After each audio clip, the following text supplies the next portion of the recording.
Hello, Palladium fans. We are here for another episode of the official History of Palladium Books. I'm here as always with Kevin, and today we're talking about two very unique entries into the Rifts catalog.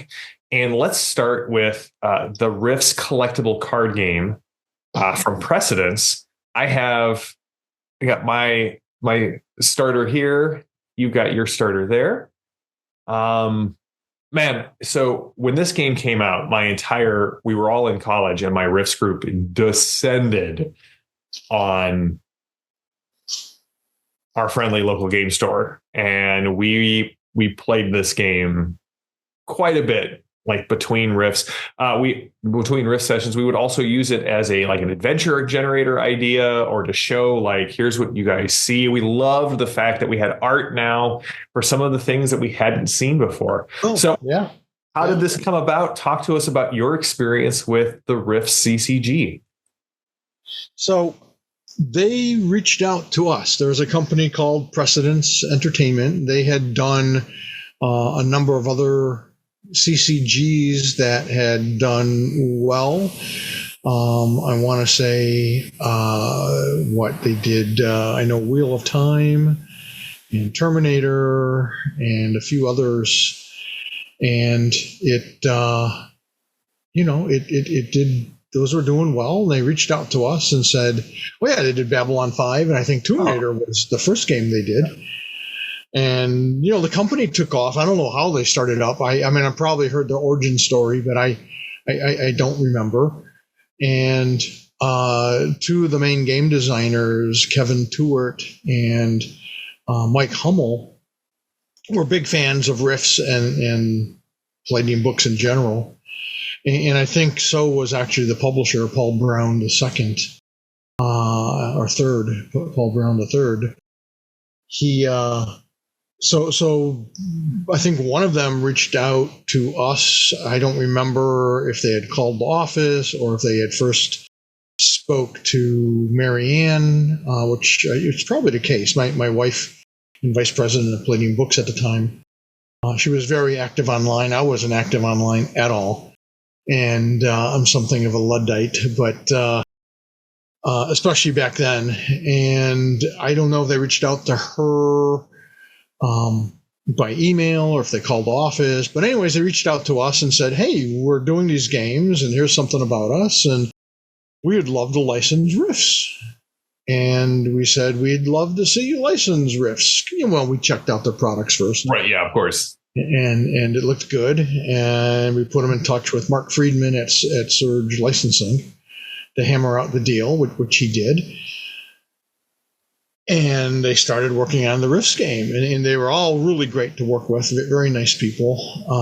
Kevin Tewart and Mike Hummel, one or both of those guys went on to work on Yu-Gi-Oh! And some other stuff. Sure. But the game, the Precedence Entertainment Game Company was really doing great. We had complete approval of everything. We loved the designs. We loved what they were doing. They got John Zalesnik to do that great image. And they hired a bunch of other really good artists that we liked. Some more than others on that first starter deck. It's the right. But they were great. I mean, here's just a few of the cards. Oh yeah, they were really nice, and the game played well, and that's important. I mean, you want a card game to look pretty, but you also want it to play really well. Yeah. So it was great, and I worked closely with Kevin and Mike. I talked to Paul Brown a bunch too, but mostly our interactions were with Kevin and Kevin Tewart and Mike Hummel.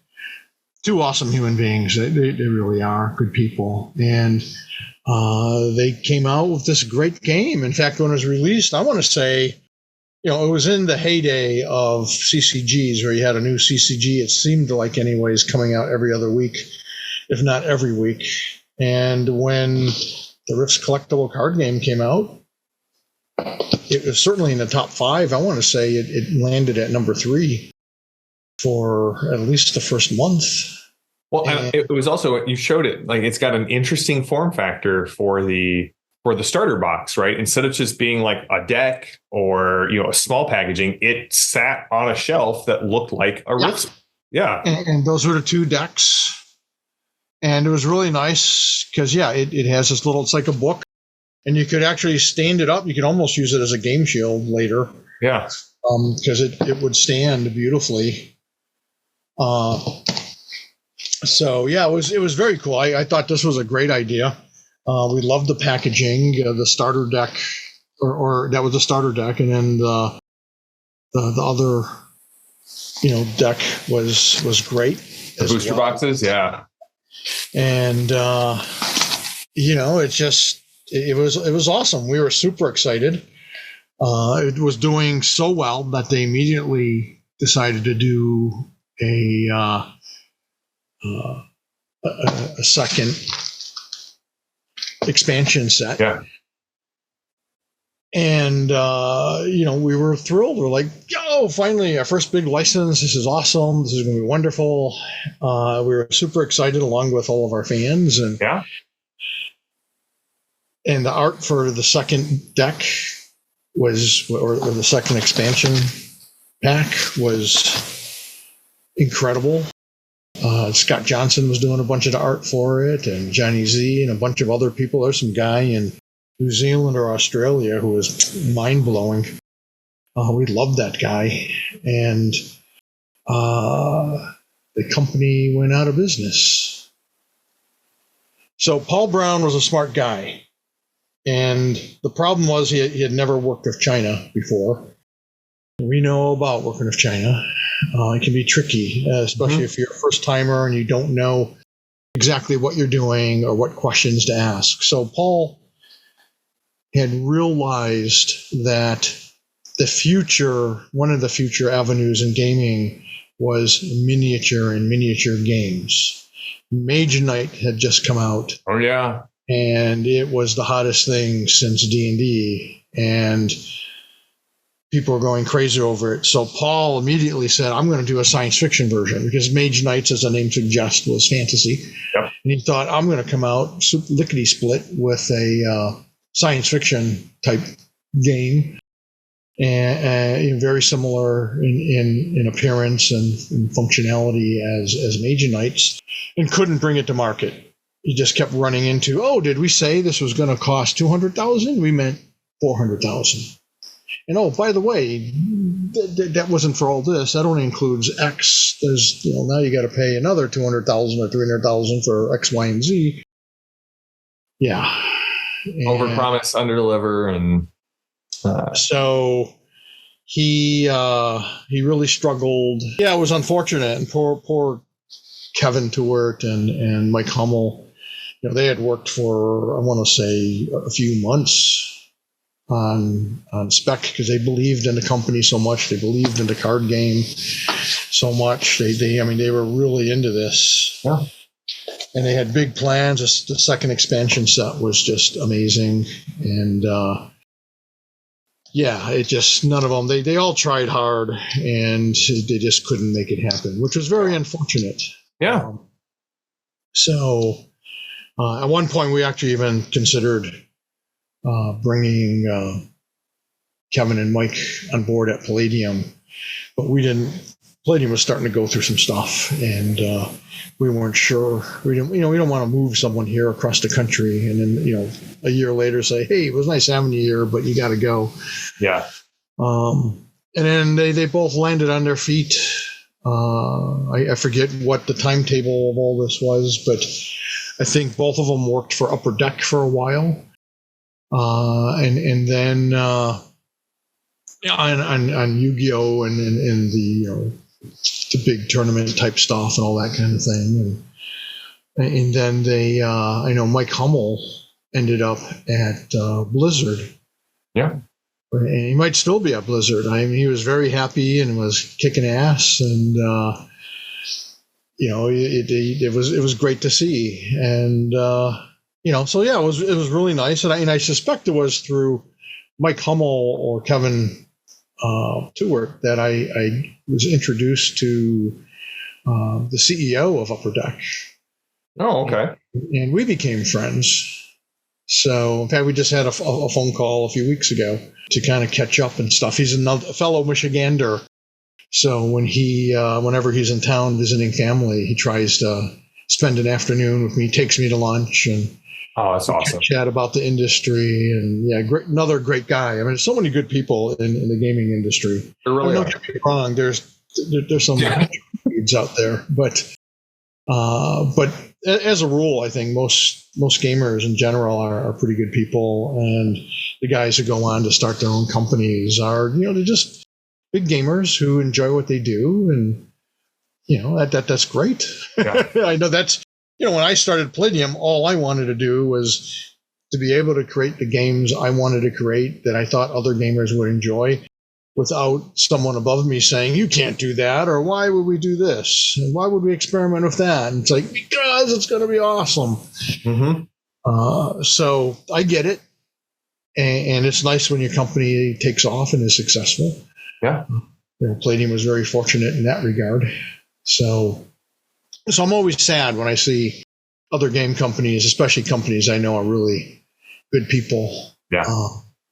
Yeah. And in fact, this back here, this was like a big banner that they had. It would fold up into like this thing that I forget if it came in that set or if it was a promo thing. That's the front of it, and that's the back of it. And that was one of the collectible card game posters that they put together. So that was cool. So did you end up playing it like in-house, like at Palladium? Yeah. I'm a role player pretty much through and through. There are probably a half a dozen board games and other games that I enjoy playing. But Wayne and the guys really got into playing this all the time. So awesome. Well, that was not your only licensee that went. That was not your only licensee that was a success, because we also had the N-Gage that I was very excited about, but unfortunately I never had an N-Gage to play Promise of Power.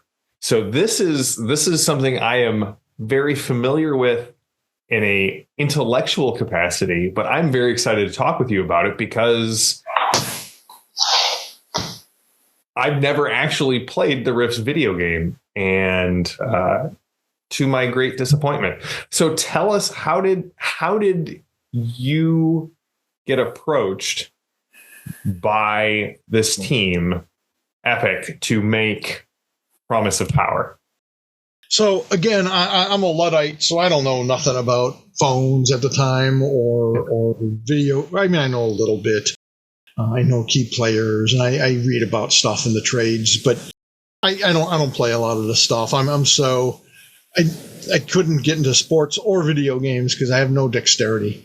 This guy calls me up, a gentleman named Shane Neville. He tells me how he's a big fan and, started with Turtles and Heroes Unlimited and then got into Rifts and that he was, now some major, I forget, before this chat, I meant to email him and ask him what his title was at Nokia. He was something high up in the creative development. So he would ultimately become the mastermind behind Rifts Promise of Power. Here you go. I don't know if that showed up. Oh, it totally did. So he explained to me how he was working for the Nokia phone company, phone manufacturer, which like shocked me because I only knew Nokia as phones, and in fact, Jolly Blackburn's partner was an executive at Nokia, so I was actually kind of familiar with Nokia, and I'm like, phones? I looked them up, their history, and they actually started out doing tires. Oh yeah, I having grown up in the Midwest, Nokian tires were the best ones to have in a Midwest winter. When I moved to Colorado, everybody's like, never even heard of this place. I'm like, yeah, Stan, they're great tires. I was familiar with them because of that too, but I thought Yeah. that can't be the same company. Right. And then I do my research because, you know, you do your homework, check out these companies that approach you. And I'm like, holy crap. And at the time, they were like the 6th largest company in the world. I'm like, holy shit, these guys want to do something with us? Tell me about the N-Gage. And the N-Gage really was revolutionary. At the time, it was like the first Bluetooth game platform. The design is really nice. It fits in your hand really well. I mean, I became like a total devotee of of the N-Gage. You know, they asked me to help promote it, probably because I was so excited about it, because it was also one of the first handheld games where you could have multiplayer functionality. Oh, wow. Yeah. They had what they called the N-Gage Arena. And I think 4, maybe even 6, but I think it was 4 players could play in the same game. And it was, I mean, they were talking 2003, 2000. Oh, yeah. This is freaking revolutionary. Yeah. And they did really smart things. Like when they were working on this, they took into consideration that when you hold the game like this to work the controls, that the speaker, the sound bounces off your hands and it projects it, gives it a different sound, it gives it a better heft to it, more bass. And I mean, it was really cool kind of seeing the inside track and all these design elements that they were putting into the machine and putting into the games. So I'm like, yeah, this sounds fantastic. And again, I turned it over to Mark Friedman, and he hammered out the actual contract with their attorney, who is another great guy, Greg. I forget his last name. Really nice guy. It was really refreshing to deal with someone who wasn't trying to, because a lot of companies kind of like to jerk you around. They kind of have you're a little nobody, so let us just, jerk your chain and put in all kinds of odious stuff. And Nokia, I gotta say, Nokia was just wonderful to work with on every single level. From the very top, I met one of the top guys. I forget, are they Finland? I think. They're definitely from the Nordic countries. I don't remember. I want to say Finland. I don't think it's Norway. I don't think it's Sweden. They were big into saunas. There was actually a sauna at their headquarters in Vancouver. And I believe, or they were, actually, I take that back. I think that was one of their big complaints, is that there wasn't a sauna at their North American headquarters. It is Finland. And, so I get to meet one of the head guys. I don't think he was the number 1 guy. He might have been number 2. But I don't know. I don't remember. He's one of the guys at there. And he's like, oh, I can't do a Finnish accent, so forgive me. But he's like, oh, Shane, I like this man very much. Next time we have meeting in Finland, you invite him. And I'm like, yeah, please fly me to Finland. I don't know about sitting in a sauna with a bunch of naked guys, but send me to Finland. That never happened, by the way. But so Shane and I, we just hit it off. I mean, like instantly hit it off. We had numerous phone calls before we even tried to put together a licensing deal. And he was great. And once the deal was put together, they said, Kev, we want to fly you in to meet the team and show you where we're at. This is a few months into it already, after the agreement's been signed. And I've been getting documents and things to read, because again, we had approval. And in fact, on the plane there, I read the whole basic breakdown for the main story plot line and several of the other things, and a bunch of the actual script, voice script and stuff. And I'm like, man, this is just amazing. So they fly me in. I get to Vancouver, which is a beautiful freaking city, by the way. At least it was in 2004. Sometimes cities deteriorate and stuff. One of the things I loved about Vancouver is there's like art everywhere.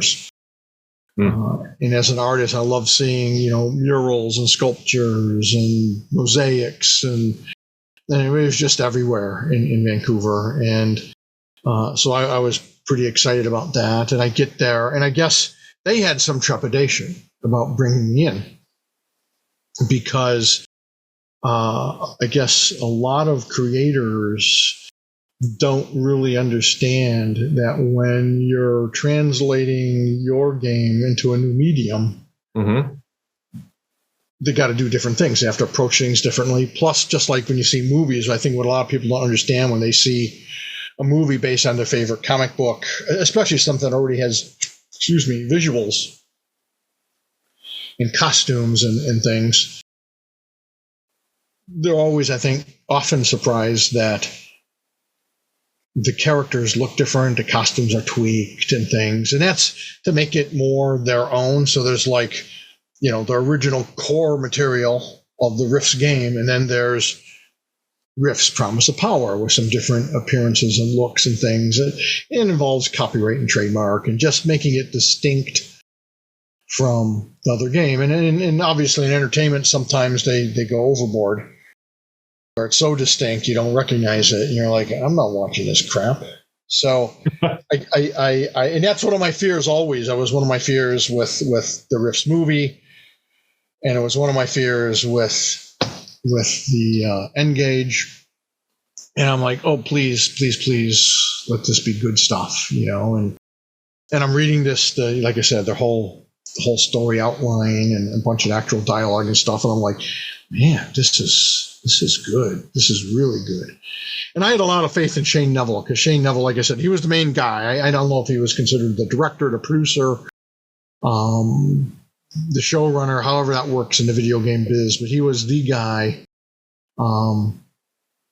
that was totally in charge of Rifts Promise of Power for the N-Gage. And because he loved Rifts, he really made sure that it was Rifts. But I guess a lot of people go there, come in, creators, and they're like, the glitter boy shouldn't look that way, or this shouldn't be that way, or, it's not true. It's not true to the original thing. And I guess some people are just jerks, total jerks. And so they were kind of nervous about bringing me in. And I get in, and I'm like a kid in a toy shop, right? I'm just like, tell me more, show me everything. This is amazing. And so they're showing me the 3D renders. And again, it's funny because you can see they're like, all right, let me show you this. And they're like nervous. Yeah. Like it. And I'm like, holy crap, this is fantastic. Is there more? And they're like, yeah, there's a whole bunch more. Let me show you all these 3D renders for stuff. And they're showing me all the renders, and they're showing me the 2D pixelated art and stuff. And I'm like, that's great. And they're like, okay, now, hopefully you'll be okay with this. We decided to change the Glitter Boy. And I thought the change was a little funky because, in fact, here's a close-up of it for those of you who haven't never seen it. That's the head of the Glitter Boy. And it looks very much like a Glitter Boy with some tweaks and little highlights and stuff. Yeah. The weird thing was there's like a headlight. The big lamp. Yeah. For his face or for his eyes, or, and it kind of gave him a cool cyclopean look. But, I get it. And they were all in love with it. So I'm like, yeah, sure, approved. That's what you want for your game. That's fine. Yeah. And like, we had to tweak this a little bit too. And I'm like, yeah, that's fine. And we have this new character, the elemental fusionist. And I'm like, okay, tell me more. Show me. And they show me the art and stuff. Anyways, as an artist, I can appreciate, and all this stuff is top-notch quality. These are top professionals. Yeah. Absolutely top professionals. And I guess they were worried because, they did some hype and trailer type things as beautiful CGI material. The game itself, it's the old, good, so, and they were afraid to show me that. And I'm like, no, of course it is. It's for a little mobile device. Of course it's going to look like that. And they're like, oh man, he gets it. So, I mean, they were just going crazy, showing me everything. And I was going crazy, seeing everything, because as a creator, at least for me personally, it's a kick to see how other people, especially in a new medium, like the cards. Yeah. And especially, you know, a video game. I'm like, oh man, it's just exciting to see how other people interpret your stuff and what do they do with it, and kind of fun and things they're having with it. Now, if it was abysmal, I mean, I might have been, you know, crying and screaming. Yeah, less excited. Oh, this is no good, but it was all great. So I'm all excited. And it was fantastic. And I was there for like I want to say 3 days, 4 days. So there was a lot of really cool things that kind of happened there.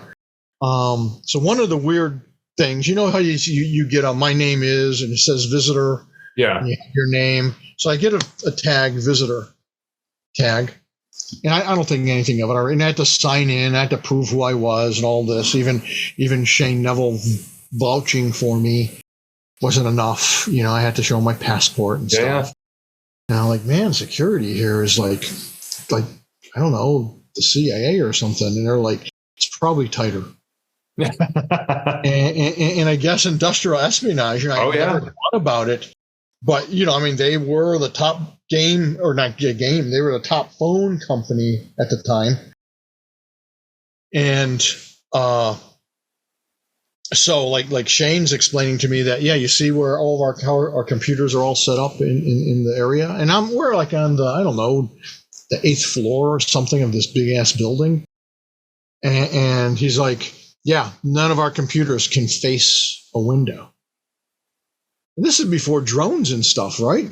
And I'm like, really? I said, we're on like the 6th or 8th floor, right? He's like, yep. And he goes, you know, there's such things as telescopes, Kev. And I'm like, holy moly, this is amazing. And I got to see some of the other prototypes, like this is one of the later, I think, prototypes for the N-Gage, where it was still a side talker. Yeah. And maybe this was it, because, you know, and it was funny because I'm watching him, because they had to use their product. That was sort of a mandate. Yeah. In fact, that was kind of cool, because one day this box arrives and I get a call from Shane or somebody, and they're like, we want you to use the Nokia phones. And we're like, but we have phones. We're like, we know. We don't care. We're not asking you to buy them. We're giving these to you. Everyone at your office has to use a Nokia phone. And I'm like, okay. It was like $1,000, I think, at the time. Yeah. So, or 500 anyways. Yeah. And anyways, they're using a side talker, and I'm like, oh, this is bad. Because to me, it kind of looked like a Mickey Mouse ear, or half of a Mickey Mouse. Yeah, or Ferengi ear is what I just immediately thought of. And, yeah, Ferengi, right. And I'm like, there's no self-respecting teenager who's going, or college kid who's going to want to look like he's a Ferengi or, you know, Mickey Mouse. And they're like, no. We know that. We know the actual N-Gage is going to be a thing of beauty. And it was. I guess this had a ton of bugs in it and stuff. And they had figured everything out. They had caught every single thing. So when the N-Gage came out, it was pretty much bug-free and fantastic. And I was impressed by just their work ethic and everything else. So anyways, end of my first day, right? And I had heard all about security and things, and I have to go to the bathroom. So I go to the bathroom, and I'm washing my hands, and I look at myself in the mirror where my name is on the badge. The words expired are appearing on the badge, so that I couldn't come back later or tomorrow and say, oh, I'm a visitor, I'm a guest.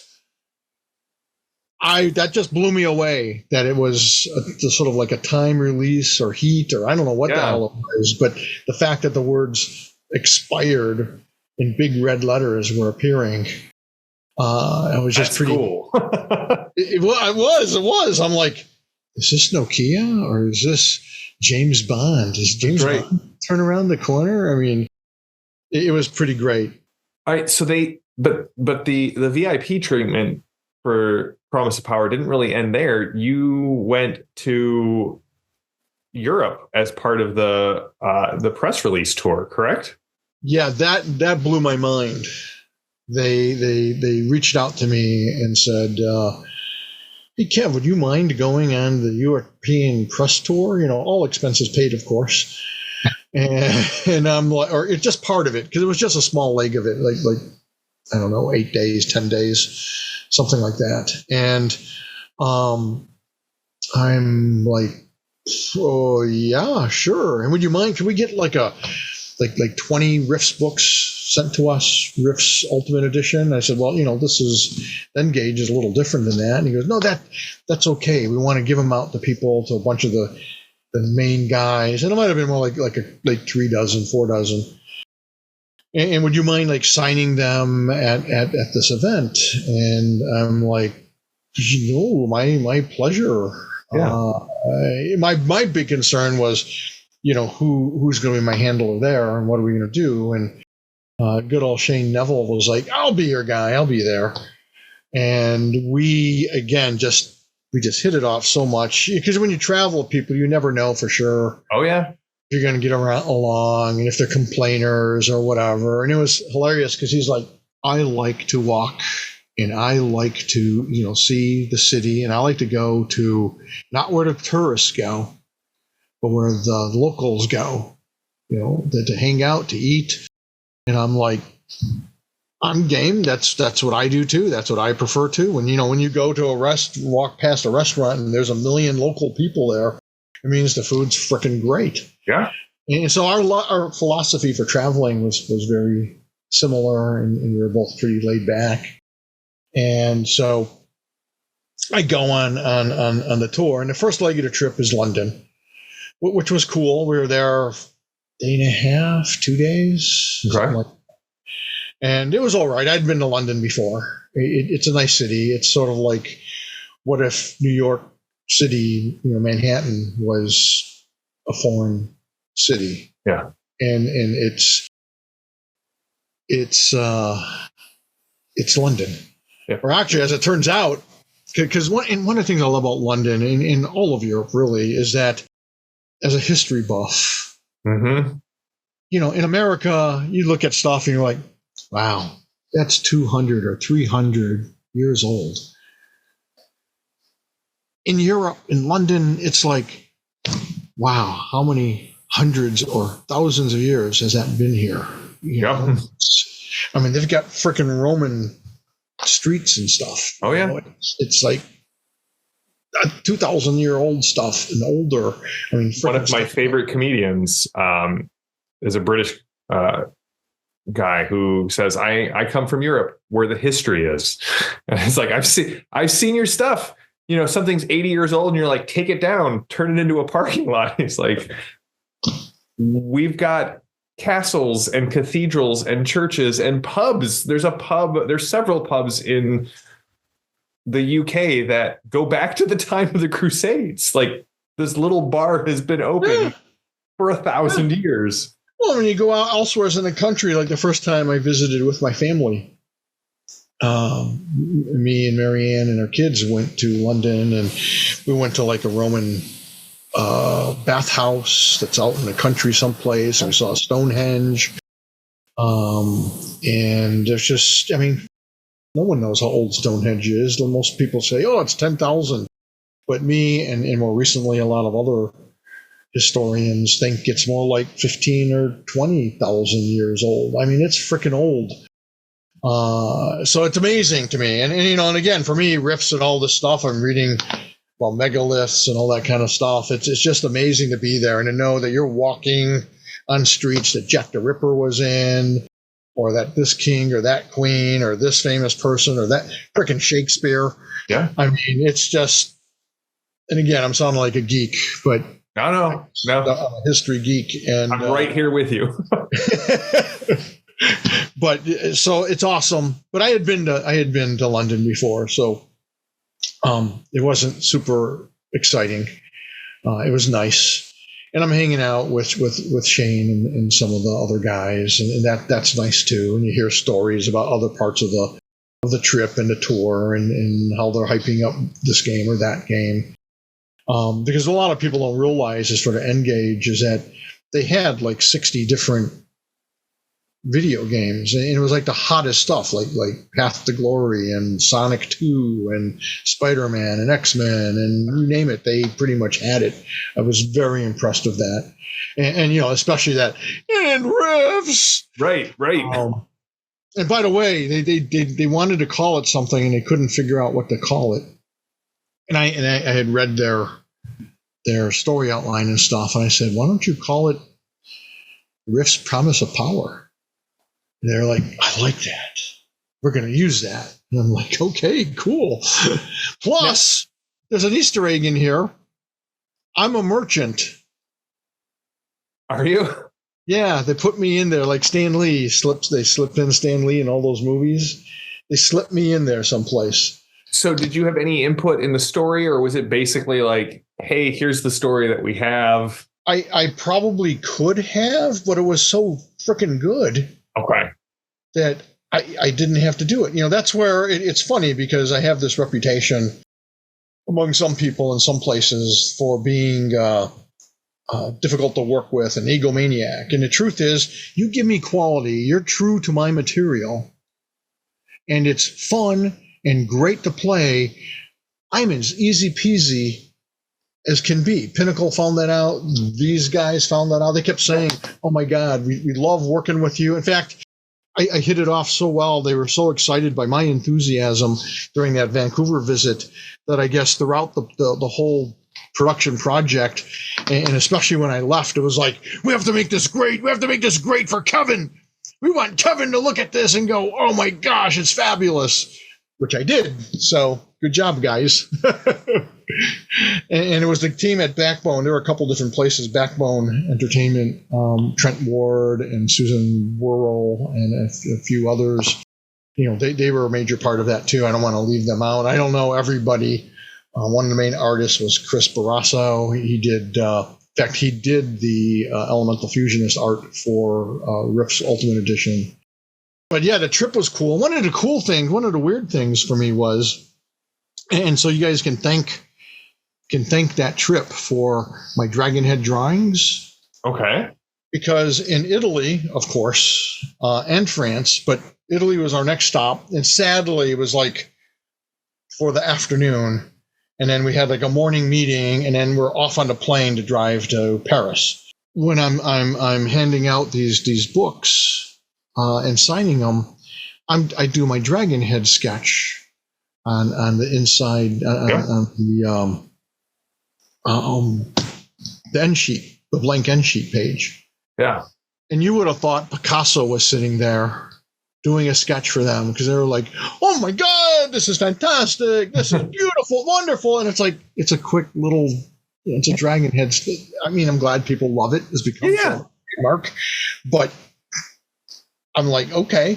And then the next guy is like, because they already had handed out the books, and the next guy's like, would you sign mine and do a sketch for me, please? I'm like, sure. Next guy, would you do a sketch for me, please? And I'm like, absolutely. They all wanted a sketch. So I do it in France. And, no surprise, the French are big into art. I mean, the freaking Louvre. Yeah. Same thing happens. And it was because of that. And in Spain, so we went to Madrid also after France, Paris. And Madrid, by the way, is New York City on different soil. I mean, it's just this big, modern skyscrapers everywhere. There's graffiti everywhere. I mean, there's some cool, local stuff. But Madrid, I was like, holy cow, man. This is like Spanish Manhattan, which I love Manhattan. I'm a big New York City fan. So went there dozens and dozens of times with Marianne, and great place. I love New York City. Paris was awesome because we were supposed to go to Germany. So that was a downer because Germany got canceled. But that meant we had 3 days or 3.5 days in Paris. And it was kind of funny because I'm like, so Shane, I want to go see, I just happened to catch that there was this big exhibit of Rodin, the sculpture. Yeah. The sculptor, the guy responsible for the Thinker. That's his most famous statue. Rodin, not to be confused with Godzilla's archenemy. Right, completely different. So this is the artist, not the monster.